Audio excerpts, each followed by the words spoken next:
Me llamo Estela Borrás. Y aunque mi nombre no diga mucho en esta época donde todo es rápido, donde la gente se olvida de los nombres tan fácilmente como de las promesas, durante más de 30 años fui la voz que acompañaba las mañanas de miles de oyentes en una radio local de provincia. Buenos días con Estela. Era el nombre del programa, un espacio sencillo, cálido, lleno de consejos cotidianos, recetas, noticias ligeras y música suave. Nunca me gustaron los escándalos ni las entrevistas con famosos. Prefería leer cartas de oyentes, compartir anécdotas, hablar del clima o de qué flores estaban en temporada. Mis mañanas eran rituales sagrados. Despertar antes del amanecer, preparar café de olla, elegir con cariño los temas del día.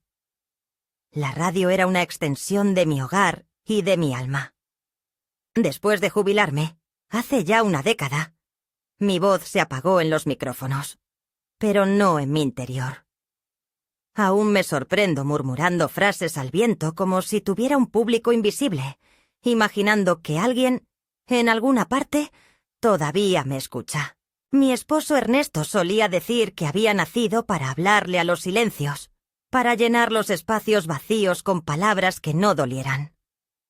Él me entendía como nadie. Estuvimos casados 42 años. Compartimos tanto que, cuando se fue hace 4 años, por momentos sentí que me arrancaban la mitad del cuerpo, y el eco de la casa se volvió más hondo. Desde entonces, vivo sola en nuestra casa. Una construcción sencilla de una planta, con un jardín al frente y un limonero que da fruto aún en invierno. Mis hijos, Mateo y Lucía, viven lejos. Cada uno armó su vida en ciudades distintas. Mateo trabaja en algo de tecnología que nunca entiendo del todo. Vive en Monterrey con su esposa y sus 2 hijos. Lucía, por su parte, es diseñadora gráfica y se mudó a Bogotá con su marido, que es arquitecto.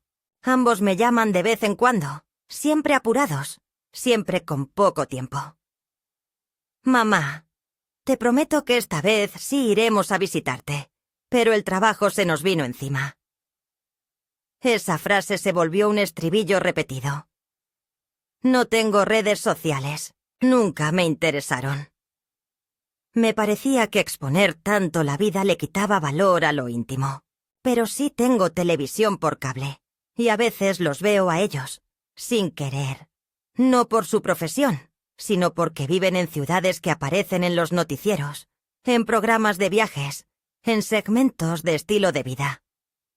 Sonríen, se toman fotos, pasean. A veces veo a alguien parecido a Lucía y me detengo. Luego niego con la cabeza y cambio de canal. Cuando era joven, creía que la vejez traería sabiduría, respeto, tal vez un poco de paz. No sabía que traía sobre todo un tipo especial de soledad. Esa que no se hace de ausencias físicas, sino de presencias superficiales. En mi barrio quedamos pocas de mi edad. Las demás se mudaron con hijos o terminaron en residencias. Yo resistí. Aprendí a cambiar focos, a manejar los pagos del banco por internet, a hacer conservas y cuidar mi salud con la precisión de un reloj. Pero el corazón... ese no se entrena. Cada domingo preparo comida como si esperara visitas. Pongo 3 platos, aunque solo coma uno. Es una costumbre que me avergüenza admitir, pero me hace sentir acompañada, aunque sea por fantasmas. A veces me escriben los oyentes de antaño, los pocos que aún recuerdan el programa. Me mandan cartas con letra temblorosa. Me dicen que les hacía bien escucharme, que mis palabras les dieron consuelo cuando sus esposos murieron, o cuando sus hijos se fueron. Me emociono, y les respondo con cuidado, con tinta azul, con sobres perfumados. Guardo todas esas cartas en una caja de madera que Ernesto me regaló una Navidad. Él sabía que yo necesitaba archivar el cariño. En esa misma caja guardo fotos viejas. Mateo en su primer día de escuela.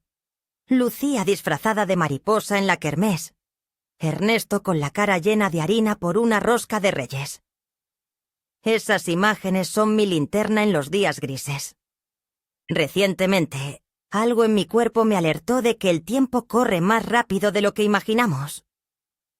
Me canso más, la vista me juega bromas, y a veces las rodillas no quieren acompañarme al levantarse de la silla del porche. Pero aún con todo eso, me siento viva. Siento que tengo cosas que decir. Que tengo una historia que nadie ha querido escuchar. Y aunque mis hijos ya no vienen, aunque sus mensajes se han vuelto más fríos, más automáticos, yo sigo siendo su madre. Y sigo siendo Estela Borràs, la mujer que creyó que el amor bastaba para mantener unida a la familia. Tal vez me equivoqué. Tal vez creí que los sacrificios que hice, las noches sin dormir, los viajes cancelados, los vestidos remendados, serían vistos algún día con gratitud. Pero la gratitud, aprendí, no se exige. Se ofrece o no. Por eso ahora hablo con mis plantas, con la radio apagada, con los recuerdos. Y de vez en cuando enciendo la grabadora que Ernesto me dejó. Esa que usaba cuando se caía la señal y debía improvisar en vivo. Le hablo como si aún hiciera el programa. Le cuento a una audiencia invisible cómo me siento, qué soñé, qué recuerdos me visitaron durante la siesta. Y aunque sé que nadie lo escucha, esa costumbre me ancla.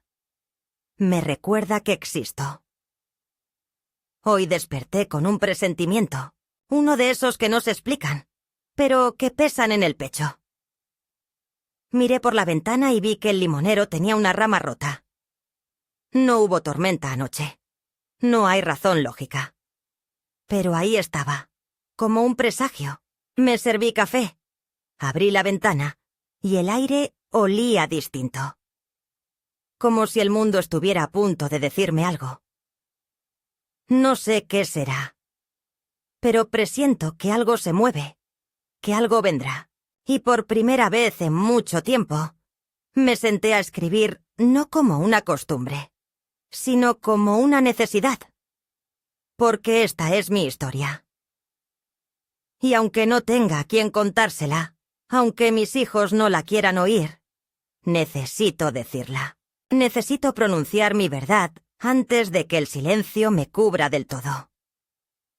Nunca me gustaron los programas de espectáculos. Siempre me parecieron frívolos, una pérdida de tiempo diseñada para hacernos olvidar lo que realmente importa.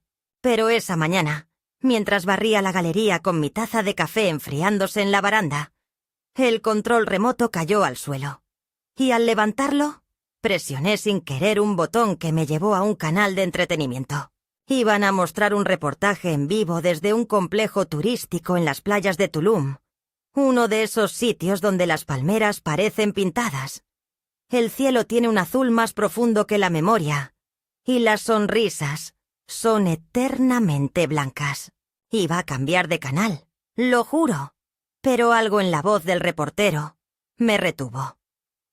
Decía que celebridades y familias modernas disfrutaban de las vacaciones de primavera en un entorno exclusivo. La cámara hacía un paneo lento sobre las reposeras, la piscina infinita, los cócteles de colores absurdos.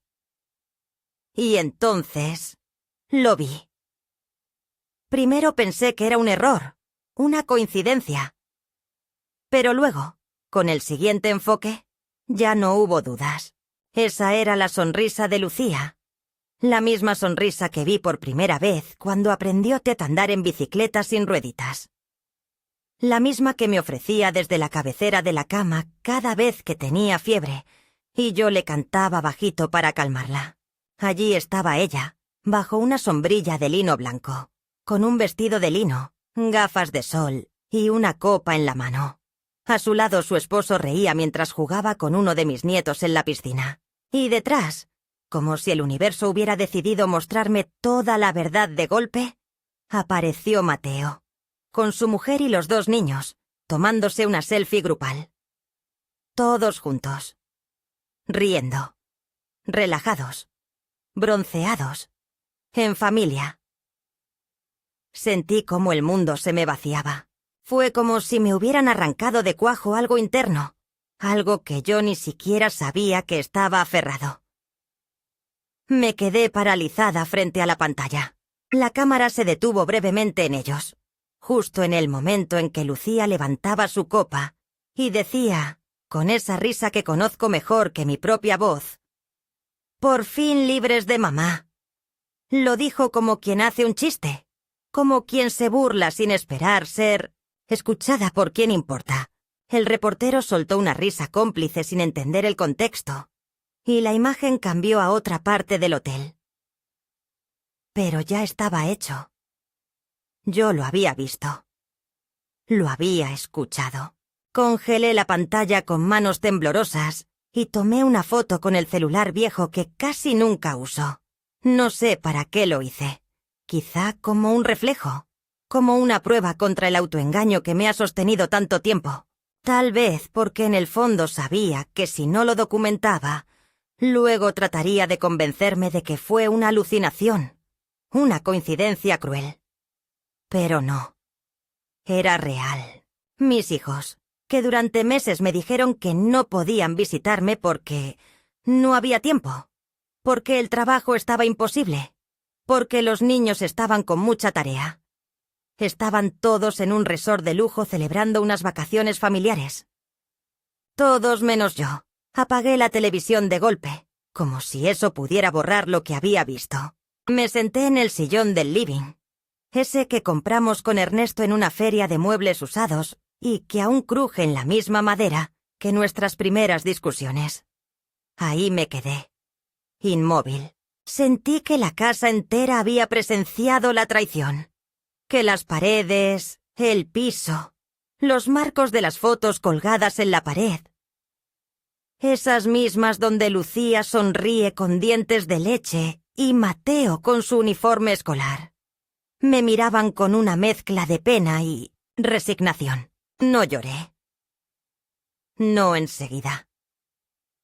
Lo primero que sentí fue un silencio denso, una suerte de parálisis emocional. Como si mi cuerpo necesitara más tiempo que mi mente para asimilar lo que acababa de ocurrir. Luego sí, vino el llanto. No fue escandaloso. Fue de esos que nacen del pecho, que brotan como un agua antigua, pesada, que ha estado contenida por años.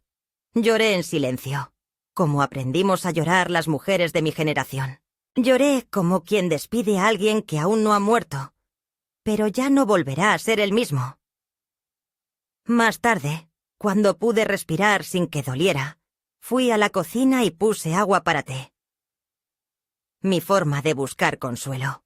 En la radio, un locutor joven hablaba de noticias económicas con una voz plana y vacía. No lo soporté. Apagué también la radio y me quedé en silencio total. Preparé el té de tila con limón y me senté en la mesa redonda que da al jardín. El limonero, testigo silencioso de todo, parecía inclinarse ligeramente hacia mí, como si también supiera. Allí, frente a la taza humeante, recordé cosas pequeñas, casi triviales. Recordé que hace 3 semanas le envié a Mateo una caja con dulces caseros para sus hijos. Me agradeció con un audio de 7 segundos. «Gracias, mamá. Están ricos». No dijo nada más. No preguntó cómo estaba, si necesitaba algo. Solo eso. Luego, hace apenas unos días, Lucía me envió un mensaje con una foto del dibujo de su hijo menor. «Mira, te dibujó a ti». Era una mujer con cabello blanco, con un delantal y un bastón. Le respondí con ternura, pero me quedé pensando, ¿así me ve? ¿Como un estorbo frágil, una figura decorativa que existe en la periferia de sus vidas? Esa noche no pude dormir. Me levanté 3 veces. Prendí la luz del baño solo para tener algo que mirar. La casa, que siempre fue mi refugio, se volvió un eco frío. Las fotos en los estantes se burlaban de mí. El vestido que había planchado para cuando me vinieran a visitar, el azul con flores que me hacía sentir menos mayor, colgaba aún del perchero como un monumento a la ingenuidad. Empecé a hablarle a Ernesto, como hago a veces. Le pregunté si me veía, si él también se sentiría traicionado. No tuve respuesta, claro, pero el murmullo del viento entre las cortinas pareció decirme que sí. Me metí en la cama y abracé la almohada con una necesidad desesperada, como si fuera la última ancla antes del naufragio. A la mañana siguiente, ya no quedaban dudas. Lo que había visto, lo que había sentido, era verdad. No era producto de la fatiga ni de mi imaginación. Decidí no llamarlos, no preguntar, no pedir explicaciones. Algo en mí se había roto. Algo que llevaba años agrietándose sin que me diera cuenta. Como un jarrón que uno sigue llenando de flores, aunque ya tenga una fisura en la base. Me pregunté cuántas veces habían hecho esto antes. Cuántas otras reuniones, paseos, celebraciones habían ocurrido sin mí. Mientras yo ponía la mesa para 3 y preparaba pastelillos que nunca llegaban a destino. Empecé a revisar documentos. No por venganza, sino por necesidad de saber. Fui hasta el escritorio y saqué la carpeta de papeles que Ernesto me ayudó a organizar antes de morir. Allí estaban las escrituras de la casa, las copias de los poderes notariales, los testamentos, y entre esos papeles encontré uno que no recordaba haber firmado. Una autorización para el uso compartido de la propiedad a nombre de Lucía. Revisé la firma. Era parecida a la mía, pero no era mía. El trazo temblaba donde el mío era firme. La E estaba cerrada cuando yo siempre la dejo abierta. Me helé. Me temblaron las manos y el corazón empezó a latir más rápido. Ese papel era falso. Oh, peor aún. Me lo habían hecho firmar en alguna visita, entre abrazos y... Mamá, solo es por seguridad. No te preocupes. Lo guardé todo de nuevo con calma. Pero algo dentro de mí había cambiado para siempre. Pasaron varios días desde aquel descubrimiento, pero el tiempo no curó nada. Al contrario, lo amplificó. Como si cada hora que pasaba sumara peso a una carga que ya de por sí era imposible de sobrellevar. No volví a encender la televisión ni respondí a los mensajes de mis hijos. Tampoco volví a grabar en mi vieja grabadora. Era como si algo dentro de mí se hubiera apagado, no en forma de rabia o desesperación, sino de una resignación pesada, de esa que te empuja a mirar hacia atrás más de lo que miras hacia adelante. Me dediqué a tareas silenciosas. Limpiar los estantes, ordenar cajones que hacía años no tocaba, doblar toallas que estaban bien dobladas, quitar polvo de rincones invisibles. Actividades que no requerían pensamiento, solo repetición. Y mientras lo hacía, algo se fue gestando dentro de mí. No era venganza, ni siquiera deseo de justicia. Era otra cosa. Era la sensación de haber llegado, sin buscarlo, a un punto de quiebre. Una tarde, mientras lavaba los platos del desayuno, recordé una conversación con Ernesto. Fue muchos años atrás, cuando recién habíamos comprado la casa. Yo me quejaba de que el banco no quería aceptar que yo firmara ciertos documentos sola, sin su autorización. No importa, me dijo él en ese entonces. Deja que ellos piensen que tenés menos poder del que realmente tenés. Eso a veces es útil. En ese momento no lo entendí del todo. Me pareció una frase condescendiente. Pero ahora, décadas después, se me revelaba como una advertencia disfrazada de consejo. Me sequé las manos y fui a la habitación. Abrí el armario donde guardaba las carpetas con papeles importantes. Allí estaban los contratos del terreno, los pagos realizados, los certificados de propiedad. La casa estaba enteramente a mi nombre. Ni Lucía ni Mateo habían hecho nunca el trámite que tanto mencionaban para actualizar todo a nombre de los herederos. Era una promesa hueca, una excusa para seguir controlando sin tener que comprometerse. Todo seguía siendo mío. Cada baldosa, cada ladrillo, cada metro cuadrado. Sentí entonces algo nuevo, una fuerza que no venía del enojo, sino del reconocimiento. Por primera vez en mucho tiempo, me reconocí como la dueña de mi historia. Y no hablo de la dueña de la casa solamente, sino de mi vida entera. Durante décadas me sentí instrumento de otros. Ernesto era un buen hombre, pero en muchos aspectos fui su asistente, su sombra, su cuidadora. Con los chicos fui el puente, el refugio, la proveedora, la que siempre decía sí.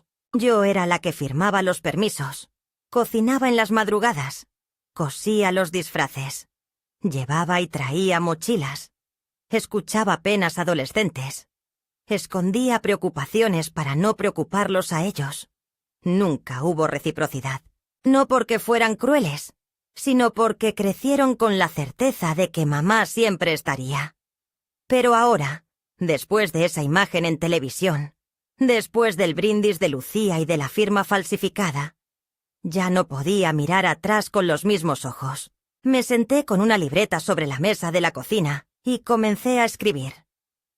No una carta de despedida ni un testamento emocional, solo una lista. En ella, enumeré todas las cosas que había hecho por cada uno de ellos en los últimos 5 años. No por vanidad, sino porque necesitaba ver en papel el desequilibrio. Al terminar, la hoja parecía un informe financiero. Depósitos mensuales para ayudar con las hipotecas, pagos de escuela privada para los nietos, transferencias para cubrir tarjetas de crédito en emergencias, el préstamo que Mateo nunca devolvió, para su proyecto fallido de criptomonedas, la compra de una computadora para Lucía que iba a pagar, en cuotas, la remodelación del baño de su casa porque ¡mamá! Nos cortaron el agua. Cada ítem estaba documentado. Yo no olvidaba fácilmente. Aunque ellos me creyeran una anciana distraída, cada número estaba anotado, cada ayuda registrada. Eran más de 30 líneas, y ninguna respuesta a la pregunta que me venía mordiendo por dentro. ¿Cuándo fue la última vez que alguien me ofreció algo sin pedirme nada a cambio? El golpe más bajo llegó una mañana, cuando me llamó el banco para informarme que una consulta sobre mi cuenta había sido hecha desde una sucursal en Bogotá. Me pidieron verificar si autorizaba a Lucía a tener acceso a mis estados financieros. Casi no pude responder. No entendía cómo había llegado a ese punto. ¿Era posible que quisiera apoderarse de algo más? ¿O solo era una forma de asegurarse de que mamá esté bajo control? Corté la llamada educadamente y pasé la siguiente hora sentada en la misma silla donde Ernesto solía leer el periódico. Allí sentí que la grieta se hacía definitiva. Era como si me hubieran quitado no solo el lugar en sus vidas, sino también el derecho a mi propia intimidad, a mi independencia. De pronto ya no me veían como una madre con derechos, sino como un activo a gestionar. Una carga que debía ser contenida antes de que hiciera algo inconveniente. Esa noche me dormí temprano. Me invadió un cansancio que no era físico, sino existencial. Pero al amanecer desperté distinta. No más liviana, ni más feliz, solo clara. Como si después de tanto tiempo, mi mente hubiera decidido dejar de mentirse a sí misma. Bajé al jardín, recogí algunos limones, preparé una limonada y la llevé al escritorio. Encendí la computadora antigua que casi nunca usaba. Abrí mi correo y comencé a escribir un mensaje. Fue dirigido a Hernán, el abogado de confianza de Ernesto y amigo de la familia. No le expliqué mucho, solo le pedí una cita urgente para revisar mi testamento y ciertos documentos de propiedad. Enseguida me respondió. Me ofreció un encuentro en su oficina al día siguiente. confirmé sin pensarlo. Fui sola. Tomé el colectivo a media mañana y caminé las 4 cuadras hasta su despacho. Llevaba conmigo la carpeta de los papeles y un cuaderno con anotaciones. Hernán me recibió con su habitual cortesía, aunque no pudo ocultar la sorpresa de verme sin anuncio previo. Le mostré los documentos, le expliqué la situación. No usé la palabra traición. Dije, cambio de condiciones. Dije reevaluación de prioridades. Él escuchó con respeto, y cuando terminé, me miró en silencio por unos segundos. «Estela», me dijo con una voz más suave de lo que esperaba. «Es usted más valiente de lo que muchos de mis clientes se atreven a ser». No necesitaba su aprobación, pero agradecí que alguien, al menos uno, me mirara como una mujer capaz de decidir por sí misma. Salí del despacho con una nueva carpeta, con nuevos documentos por firmar, y una sensación extraña, como de haber plantado una semilla en tierra seca. No sabía si crecería algo, pero el gesto de haberla puesto ahí ya era suficiente. Esa noche, al volver a casa, me encontré con un mensaje de voz de Lucía. Me hablaba con ese tono meloso que usa cuando necesita algo. «Mamá, solo quería escucharte. ¿Estás bien? No contestaste mis mensajes. Te extrañamos». «Bueno, yo al menos quería decirte que te queremos. Llámame cuando puedas». No lo respondí, pero tampoco lo borré. Lo escuché 3 veces. No por ternura, sino por análisis. La primera vez me dolió. La segunda me irritó. La tercera me confirmó que todo era actuación. Si realmente me extrañaban, si realmente me querían, nunca habría habido brindis, ni mentiras, ni falsificación. Volví a grabar en mi vieja grabadora.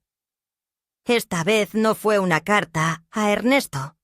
Fue una narración para mí misma, una especie de manifiesto, un testimonio. Hoy fui a ver a Hernán. Hoy entendí que no tengo por qué seguir esperando que me vean. No más mesas puestas para quienes no piensan venir. No más excusas. No más mamá utilitaria. Si alguna vez me escuchan, sepan que esta voz ya no se callará. Y así fue como la grieta se convirtió en una línea de acción. No era revancha. Era memoria. Era dignidad. Y estaba apenas comenzando. La mañana siguiente amaneció con una luz distinta. No era más cálida ni más brillante, pero tenía ese matiz que uno solo nota cuando algo dentro ha cambiado de forma definitiva. Me levanté sin prisa, como quien ya no corre detrás de nada, y preparé café sin azúcar, como había empezado a tomarlo en los últimos años. No por gusto, sino por orden médica, aunque ahora me parecía más una metáfora. No más dulzura obligatoria, no, más suavidad donde no la había. Caminé por la casa sin encender la radio ni la televisión. Dejé que el silencio me hablara. En ese eco reconocí mis pasos, mis suspiros, mis rutinas. Durante décadas viví entre los ruidos de otros. La voz de Ernesto leyendo el diario, los gritos de los chicos, los timbres de la escuela, los teléfonos que no paraban, las ollas hirviendo. Ahora solo estaba yo. Y por primera vez no me pareció vacío, sino revelador. Era el sonido de mi existencia sin intermediarios. Pasé la mañana revisando documentos. No por necesidad legal, sino por una necesidad íntima de recordar. Cada papel tenía historia. Las escrituras con la firma temblorosa de Ernesto, los recibos de escuela, los resúmenes de cuentas que enviaba Mateo cuando aún confiaba en mí para revisar su economía. Todo eso hablaba de una mujer presente, activa, consciente. No una anciana desorientada ni una figura decorativa. Yo había sido el eje, el centro invisible que todo sostenía. Me pregunté cuándo me había convertido, a sus ojos, en una pieza de museo, en alguien que había cumplido su ciclo y debía ser colocada en una repisa emocional donde no molestara. Fue entonces cuando volvías a abrir el correo electrónico que me había enviado Hernán, donde adjuntaba las versiones finales del Nuevo Testamento y de la revocación de los permisos anteriores. Los leí detenidamente, línea por línea, no porque dudara, sino porque quería saborear cada palabra. Era una forma de tomar el control, de firmar, aunque fuera con un clic, el inicio de un nuevo relato en el que yo no era secundaria ni sacrificada. Al terminar, imprimí todo y guardé las copias en la carpeta roja donde Ernesto solía guardar sus seguros. Al cerrarla, respiré hondo. Me temblaban un poco las manos, pero no de miedo. Era algo parecido a la emoción, como cuando se enciende una luz que uno había olvidado cómo usar. A media tarde, llamé a Rosa, mi vecina. Le pedí que viniera a tomar el té con el pretexto de compartir unas galletas que había horneado. Rosa siempre había sido un poco metiche, pero también fiel. Al entrar, no comentó el desorden que había en el comedor, papeles sobre la mesa, tazas sin lavar. Se sentó frente a mí y me miró con esa mezcla de curiosidad y alerta que usan las amigas cuando intuyen que algo serio está por decirse. «No los vas a llamar, ¿verdad?», preguntó sin rodeos. Le respondí que no iba a suplicar visitas ni explicaciones, que no iba a enviar mensajes fingiendo normalidad. «¿Y si aparecen por sorpresa, qué harás?». Me encogí de hombros. No lo sabía, pero había algo que sí tenía claro. Ya no haría de mediadora entre sus agendas y mi corazón. Esa noche decidí ordenar el altillo. Hacía años que no subía. Era un rincón polvoriento, lleno de cajas, recuerdos, telas que ya no usaba, cosas de Ernesto que nunca me animé a tirar. Al abrir una de las cajas, encontré algo inesperado. Una cinta de cassette. No tenía etiqueta. La coloqué en la grabadora antigua y apreté play. La voz que emergió fue la mía, joven, clara, firme. Era una de las primeras grabaciones de mi programa de radio. Hablaba de la soledad como un espacio de resistencia, como un lugar fértil. Decía cosas que ni siquiera recordaba haber pensado. A veces estar sola no es estar vacía, sino estar llena de una misma. Me quedé inmóvil, escuchando esa versión de mí que aún no había sido madre, que aún no sabía de traiciones, que aún creía que la voz tenía el poder de cambiar cosas. Me pareció una premonición. Una carta desde el pasado para decirme: «Aún estás». Al día siguiente, decidí salir. Fui a la feria del barrio, compré flores frescas, renové el jarrón de la entrada. Me vestí con uno de mis mejores vestidos, el de lino blanco con bordado azul que casi no usaba por miedo a mancharlo. Caminé por la plaza con pasos tranquilos. Saludé a conocidos, me senté en un banco y observé a la gente. No esperaba nada especial, pero en esa pausa sentí algo raro. No paz, no alegría. Era algo más profundo. Dignidad. Por primera vez en años me sentí vista, aunque nadie me mirara. Me sentí entera, aunque por dentro todavía hubiera grietas. Al volver a casa, encontré un sobre en el buzón. No tenía remitente. Era una postal con una foto del mismo Tissot Hotel de Tulum que había visto en televisión. En el reverso, una caligrafía apresurada. «Pensamos en ti. Mateo». No decía más, ni disculpas, ni explicaciones, ni fechas de visita. Lo dejé sobre la mesa sin tocarlo. Era tarde para tarjetas sin cuerpo. para gestos sin intención. Fue en ese momento cuando se me ocurrió algo que no había planeado, pero que brotó con una fuerza que no pude ignorar. Fui al estudio, saqué la grabadora y comencé a grabar un episodio como si aún tuviera mi programa. Pero esta vez no le hablé a una audiencia anónima, sino a las mujeres como yo. Las invisibles, las postergadas, las que ya no caben en las fotos de familia. Hablé durante 15 minutos sin parar. No escribí un guión. De mi boca salieron verdades que había guardado por años. Dolían, pero al decirlas sentí que me liberaba. Al terminar, me sentí extenuada, pero liviana. Decidí subir el audio a una plataforma gratuita. No sabía si alguien lo escucharía, pero no me importaba. No era para los otros. Era para mí. Esa noche dormí profundamente. Sin sueños, sin sobresaltos. Al despertar tenía un mensaje nuevo en el correo de la radio. Gracias. No sabía que necesitaba escucharte hasta que lo hice. Soy Teresa. Tengo 72 años. Y tu voz me salvó esta mañana. Lloré. Lloré de verdad. Porque entendí que no estaba sola. Que mi dolor no era único. Que había una red silenciosa de mujeres rotas que, como yo, buscaban un hilo para sostenerse. Desde entonces empecé a grabar cada semana. No era un podcast formal, solo una voz al aire, flotando, esperando tocar otras. Y cada semana llegaban más mensajes. Mujeres desde Guadalajara, Mendoza, Cali, Salamanca. Mujeres con historias parecidas.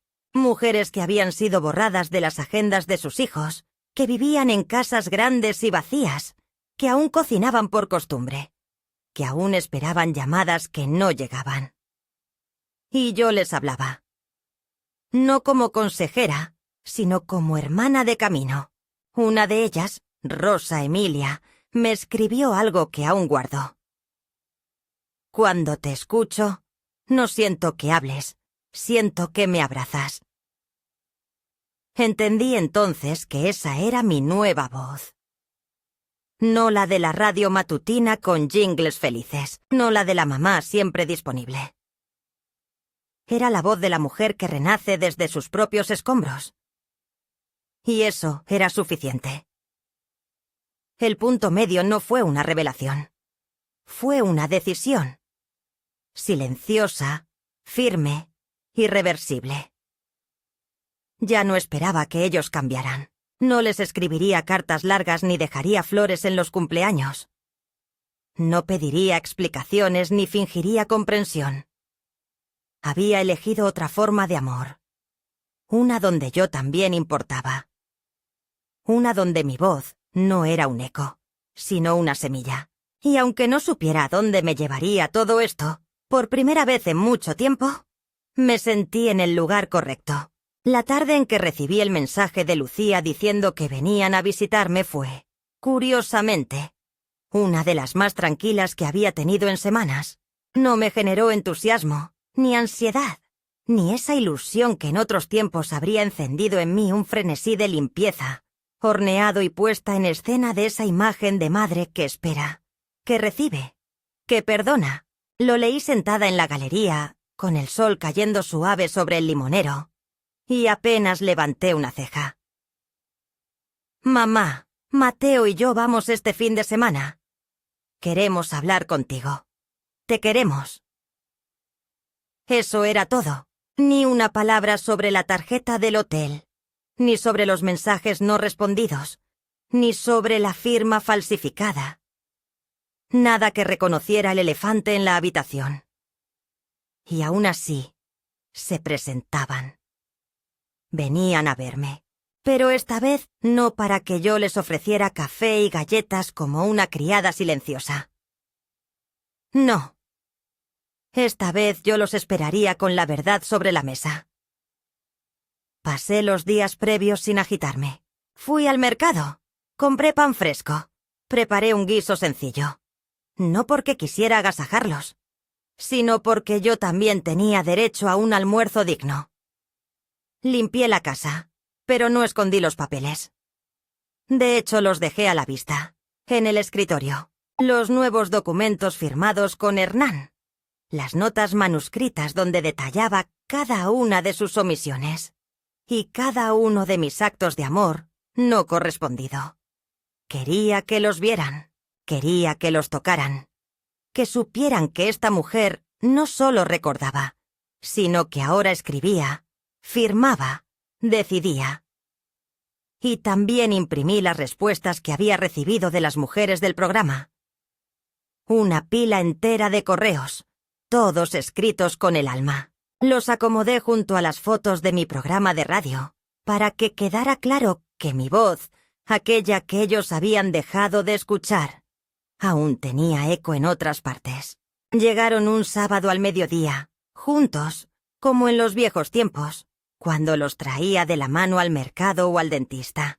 Esta vez eran adultos, con los ojos cubiertos por gafas oscuras, con ropas cómodas pero caras, y esa energía contenida de quien sabe que hay algo importante que enfrentar, pero aún no sabe cómo hacerlo. Lucía bajó primero, sonriendo como si aún estuviéramos en esa etapa donde bastaba con fingir cariño para restaurar la paz. Mateo se quedó unos segundos más en el coche, como si necesitara respirar hondo antes de entrar en la casa de su infancia, ahora transformada en territorio desconocido. Los saludé con un gesto de cabeza. No hubo abrazos, no porque los rechazara, sino porque ninguno de los dos los ofreció. Se sentaron en el comedor, frente a los papeles. Sus miradas recorrieron los documentos como si fueran espinas, como si supieran instintivamente que ahí estaba el inicio de algo que no podían controlar.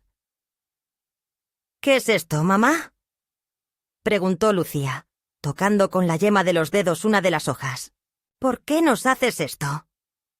«No se trata de hacerles nada», respondí sin levantar la voz. «Se trata de dejar de permitir que me hagan». Mateo frunció el ceño, incómodo. Siempre fue el más emocional, el que odiaba los conflictos. Pero esta vez no tendría escapatoria. No había un Ernesto que mediara, ni una Estela que suavizara los bordes. Era yo. Y era ahora. «Nos preocupas», dijo él. «Últimamente estás... distinta». «Distinta no. Despierta». Lucía soltó un suspiro, como quien intenta contener una tormenta. Pero no dijo nada. Sabía que no tenía argumentos. Sabía que los hechos hablaban por sí solos. «Vi el programa», dije entonces. «Vi sus vacaciones. Escuché el brindis. Por fin libres de mamá, ¿no?». El silencio se volvió espeso. Mateo bajó la mirada. Lucía, en cambio, se irguió. «No era literal, mamá. Estábamos bromeando. Todos estábamos estresados. Y ese viaje fue lo único que pudieron priorizar», interrumpí. «Lo entiendo. Pero no me digan que fue una broma. No insulten más mi inteligencia. No es eso lo que vine a discutir». Ambos se quedaron quietos, esperando. «Lo que vine a decirles», continué, «es que esta casa ya no es suya. No lo fue nunca. Pero ahora, legalmente, tampoco lo será. He cambiado el testamento. He revocado todos los permisos. Y he designado el uso de esta propiedad para un fin que sí tenga sentido. Este lugar será un centro de acogida para mujeres mayores que, como yo, fueron olvidadas por sus familias». El impacto fue inmediato. Lucía se llevó la mano a la boca. Mateo se levantó. «Mamá, estás exagerando», dijo, pero su voz temblaba. «¿Un centro? ¿Aquí? Pero... ¿por qué?». «Porque este lugar merece ser útil, no un trofeo vacío para ustedes, no una carga. Y porque hay muchas mujeres allá afuera que sí sabrán valorarlo». Lucía se levantó de golpe. «Esto es una locura. Es nuestra casa también. Después de todo lo que hiciste por nosotros, ¿así nos pagas?» «¿Yo les pago a ustedes?» Me reí, no un sonido amargo, sino un eco limpio de sorpresa. Yo les di mi vida, mi tiempo, mis ahorros, mi salud, mis noches, mi voz. Y ustedes me regalaron una postal. Una postal desde un hotel que pagaron diciendo que trabajaban. Mateo quiso hablar, pero no pudo. Lucía se sentó de nuevo, vencida. «¿Y el fideicomiso?», preguntó con voz baja. «¿Los papeles que firmaste conmigo?» «Falsificados. Ya están en manos de mi abogado. Si quieren ir a juicio, adelante. Pero les aviso que no solo perderán, sino que quedará constancia pública de lo que hicieron». Entonces ocurrió algo que no esperaba. Mateo lloró. Lloró sin ruido, con las lágrimas cayendo lentas, inevitables. Lucía lo miró, desconcertada, sin saber cómo reaccionar. «Mamá, no queríamos hacerte daño. De verdad. Solo creímos que necesitabas descansar. Y ustedes creyeron que descansar era desaparecer». Nadie respondió. El silencio ahora no era espeso. Era claro, definitivo. «Pueden quedarse a almorzar si quieren», dije. «El guiso está listo. Pero después de hoy, les pido que se tomen un tiempo. Para pensar. Para decidir quiénes quieren ser. Porque yo ya decidí quién no quiero seguir siendo. Se quedaron. Comieron en silencio. Luego se fueron. No hubo promesas de llamadas. No hubo intentos de reconciliación. Solo una despedida simple. Sin abrazos. Sin mentiras. Esa noche recibí una carta de Rosa Emilia. Me decía que su hija la había escuchado hablar del programa y ahora quería reencontrarse con ella. «Tu voz me devolvió una parte de mi vida que ya creía perdida». La leí 3 veces, en voz alta. Luego encendí la grabadora. Hoy me enfrenté a mis hijos. No para vengarme, para recordarme a mí misma que aún soy alguien, que aún decido, que aún tengo voz. Y lo más importante, que esa voz ya no pedirá permiso para ser oída. Me acosté tarde, pero dormí profundamente.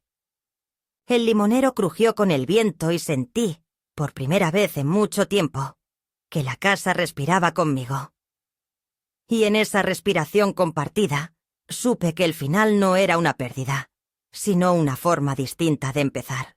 No pasó mucho tiempo después de aquella visita, antes de que volvieran a tocar mi puerta.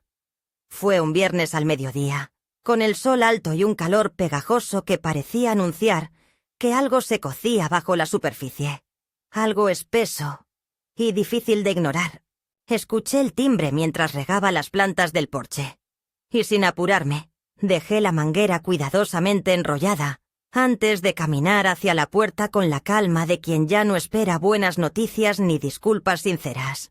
Allí estaban los dos, una vez más juntos, más arreglados esta vez, como si su presentación pudiera redimir el fondo de lo que venían a decir. Lucía vestía un conjunto beige que claramente no era para una visita de cortesía a su madre. Y Mateo traía una carpeta en la mano, del tipo que solía usar para sus proyectos de universidad, cuando todavía venía a contarme sus sueños y no a gestionar herencias como si fueran acuerdos comerciales. No dije nada. Solo me hice a un lado para que pasaran. Caminaron en silencio hasta el comedor, como si la casa misma impusiera una especie de juicio al que ellos llegaban tarde y sin abogado. Se sentaron en las mismas sillas donde semanas atrás había estallado todo. Pero esta vez no había guiso en la mesa. Esta vez había solo vasos de agua fresca y los documentos del fideicomiso que ya habían sido modificados, firmados y certificados por Hernán, bien visibles en una carpeta roja. Mateo fue el primero en hablar, con un tono medido, de esos que se usan en las negociaciones tensas de oficina. «Mamá», dijo, «vinimos porque queremos hablar. De verdad, entendemos que estás enojada, que hemos cometido errores, pero también queremos que sepas que estamos dispuestos a recomenzar». Lucía asintió, aunque no dijo nada todavía. Su mirada, sin embargo, hablaba por ella. Una mezcla de súplica, cálculo y algo parecido al miedo. No el miedo a perderme como madre, sino el miedo a perder el acceso, el control, la seguridad de lo que creían garantizado. «No estoy enojada», respondí, y mi voz salió serena, más firme de lo que esperaba. Estar enojada sería concederles el poder de herirme otra vez. Ya no les doy eso. Lo que hice, lo hice porque necesitaba proteger lo que queda de mí. No lo que tengo, sino lo que soy. Mateo bajó la vista. Lucía apretó los labios antes de hablar por fin. «Lo entendemos», dijo. «Pero tal vez fue demasiado lejos, mamá.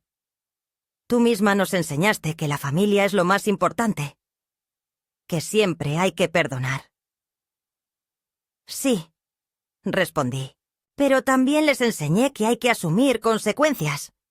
Ustedes eligieron mentirme, excluirme, controlarme. Y eso, hijos míos, no es amor. Eso es utilización». Mateo abrió la carpeta que llevaba y deslizó un documento por la mesa. «Queremos proponerte una revisión del fideicomiso», dijo, y su voz tembló apenas. «Algo más equilibrado. Donde tú sigas teniendo control, pero también podamos ayudarte con los trámites, con la administración, con...» «¿Ayudarme o manejarme?», lo interrumpí sin alzar la voz. Él tragó saliva. Lucía intervino rápidamente. «Mamá, esto no es un intento de tomar nada. Solo queremos estar presentes. Volver a construir una relación». «Una relación», repetí lentamente. Después de todos estos años, ahora me hablan de construir una relación. No cuando me cuidaban de verdad, no cuando necesitaba una mano para levantarme, no cuando les cocinaba y les sostenía los estudios, los nietos, las hipotecas, sino ahora, que descubrieron que ya no pueden acceder a lo que pensaban heredar en silencio. Ninguno de los dos me contradijo. No porque aceptaran mis palabras, sino porque sabían que hacerlo solo haría más visible la verdad que intentaban maquillar. «No habrá revisión», dije finalmente. «Lo que está hecho, está hecho. Esta casa será lo que debe ser. Un lugar útil, vivo. Y mi herencia no será para ustedes. Será para quienes saben lo que cuesta la dignidad». Lucía se puso de pie bruscamente. «Nos estás castigando por ser humanos», gritó por primera vez sincera, sin máscara. «Por fallarte, por no ser perfectos». «No», respondí con calma. «Los estoy limitando porque no supieron poner límites a su egoísmo, porque confundieron a su madre con una fuente inagotable, porque decidieron borrarme sin siquiera entender lo que eso significaba». Mateo rompió el silencio con una frase que no esperaba. «¿Y qué quieres entonces? ¿Que desaparezcamos?». Me acerqué a él. Puse mi mano sobre la suya. No con rabia, no con ternura, con una tristeza limpia, resignada. Quiero que se responsabilicen, que entiendan que no todo en la vida tiene una segunda oportunidad, que hay heridas que no se cierran solo con decir «lo siento». Y sobre todo, quiero que entiendan que esta vez la decisión es mía. Hubo un silencio largo. Uno de esos silencios que no son vacíos, sino llenos de todo lo que no se dijo durante años. Finalmente se pusieron de pie. Lucía no dijo nada. Mateo me abrazó, brevemente, como quien abraza a una estatua que alguna vez fue cálida. Y luego se fueron. Me senté en el sillón, con la carpeta roja aún sobre la mesa. Afuera, el viento soplaba con fuerza. Las cortinas se inflaban como si la casa respirara conmigo, y por primera vez en mucho tiempo, sentí que el aire no me apretaba el pecho. Esa noche grabé otro episodio. Hablé de los límites, de cómo aprender a decir no también es una forma de amor. De cómo a veces ser firme no es dureza, sino respeto por una misma. Al día siguiente recibí un correo de una mujer desde Medellín. Decía: hoy le dije no a mi hijo. Por primera vez en 20 años. Me temblaron las piernas, pero luego dormí como una reina. Gracias por ser mi faro. Sonreí. Cerré el correo y miré por la ventana. El limonero estaba en flor otra vez. Y entendí que el ciclo se renovaba, no con reconciliaciones forzadas, sino con verdades asumidas. Y eso, para mí, ya era suficiente. Han pasado semanas desde aquella última visita. No volví a saber de Mateo ni de Lucía. No hubo llamadas, ni mensajes, ni nuevas postales con fotos de playas lejanas. El silencio, esta vez, no fue ofensivo ni doloroso. Fue necesario, como si finalmente hubiéramos comprendido que no todo vínculo puede salvarse, que a veces las distancias no se miden en kilómetros, sino en valores irreconciliables. La casa, lejos de sentirse vacía, ha comenzado a llenarse de otras voces, algunas nuevas, otras que ya estaban y que yo, por mirar siempre hacia el mismo lado, no supe escuchar. Rosa viene cada tarde con su tejido, y a veces le acompaña Graciela, la señora de la Casa Azul, que pasó décadas cuidando de un hijo que nunca salió de la adolescencia emocional. Entre las tres, hemos comenzado a limpiar la habitación del fondo. Allí se instalarán las primeras estanterías de lo que será la pequeña biblioteca comunitaria. He donado mis libros, mis cuadernos, mis grabaciones, incluso las antiguas cintas del programa de radio.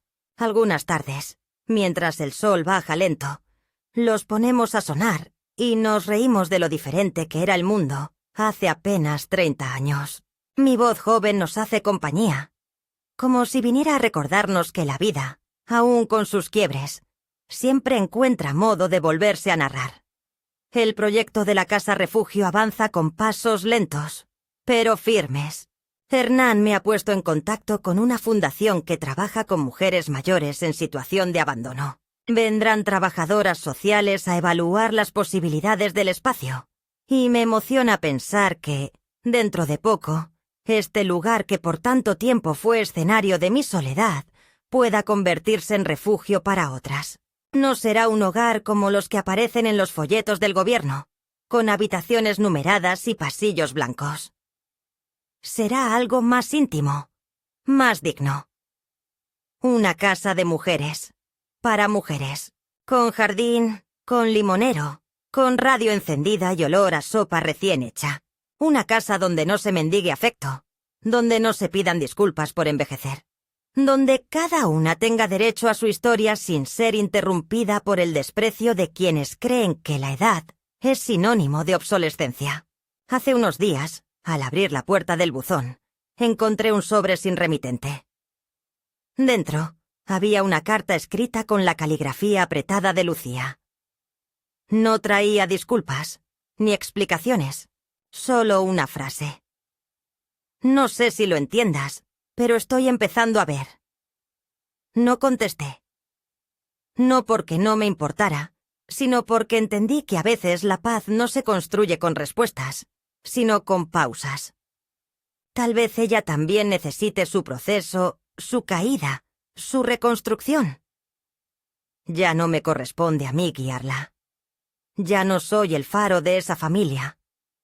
He dejado de ser madre a tiempo completo para volver a ser mujer a tiempo completo. Y eso, lejos de ser pérdida, Ha sido una forma de redención. Las mujeres del programa me escriben cada vez más. Algunas me mandan fotos de sus huertos, de sus nietos, de sus cocinas. Me comparten recetas, refranes, canciones. He aprendido más de ellas en estos meses que en toda una vida de sacrificio. Porque sus palabras no vienen teñidas de obligación, ni de expectativa, sino de espejo. Nos reflejamos unas en otras. Somos tribus sin nombre, red sin hilos. A veces, cuando leo sus cartas en voz alta, siento que Ernesto está en la habitación, escuchando con esa sonrisa suya de medio lado, la que usaba cuando me decía que yo podía con todo. A veces le hablo, no con pena, ni con la tristeza resignada de los primeros años de su ausencia. Le hablo como se hablas a un compañero que nunca se fue del todo. Y le cuento cómo, por fin, estoy ocupando el centro de mi propia vida. Anoche, mientras tomaba un té en la galería, con el cielo cubierto de estrellas apagadas por la ciudad, sentí que no me debía nada. Ni a mis hijos, ni a Ernesto, ni siquiera a mí. Había llegado al lugar exacto donde las cosas no se explican, solo se aceptan. Donde los recuerdos ya no duelen, solo narran. Donde la vejez no es castigo, sino culminación. Donde la ausencia de algunos se compensa con la presencia de una misma. Y así, en ese punto quieto del mundo, cerré los ojos y supe que había valido la pena cada paso. Incluso los que dolieron. Incluso los que me llevaron lejos de quienes creí imprescindibles. Soy Estela Borràs, mujer, madre, viuda, locutora, jardinera, fundadora de una casa que florecerá con otras vidas. Y aunque no todos sepan lo que costó llegar hasta aquí, yo lo sé. Y con eso me basta.